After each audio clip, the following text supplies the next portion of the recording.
Utahns gathering at the state capitol, vowing to keep up the fight for gay marriage. Welcome to BYU's Daily News. I'm Rob Sanders. And I'm Jessica Billings. Our top story, reaction to California's High Court decision to uphold Proposition 8. Prop 8 only allows marriages in California between a man and a woman. We have live team coverage of yesterday's ruling, and we begin with Daily News reporter Mark Williams, who joins us live with more on the national response and why the proposition required a state Supreme Court decision. Mark?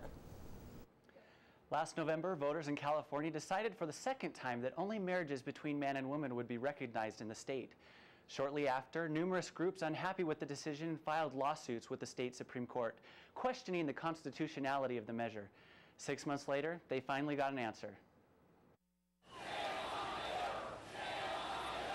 Protesters filled San Francisco streets just moments after the state Supreme Court ruled 6-1 to uphold Proposition 8. The justices were not deciding if Prop 8 was wise public policy, but whether or not the measure was constitutional. This decision wasn't just about restoring traditional marriage, but also whether or not the people were going to have the final say in an important issue like this. Opponents of the measure organized protests and rallies across the country, most starting within hours of the ruling. I think we've come to know that no one who has been a part of this struggle, whether gay or lesbian or straight, married or single, will ever stop fighting for equality.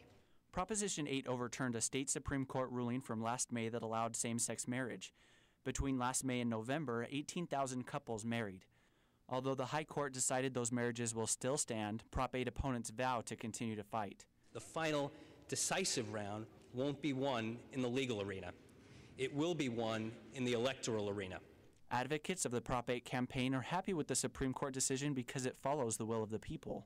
The people voted. We had over 7 million people support traditional marriage. And for the record, we need to understand that 29 states have voted on this issue, and 29 states have voted to uphold traditional marriage. The only states that have gay marriage, it has been done by the legislature or the courts. The people have always voted 100% for this issue. By the end of the year, 5 states will have allowed same-sex marriages. Other states, including California, still offer same-sex and some opposite-sex couples civil unions or domestic partnerships, which give nearly every legal benefit and responsibility of marriage. Back to you.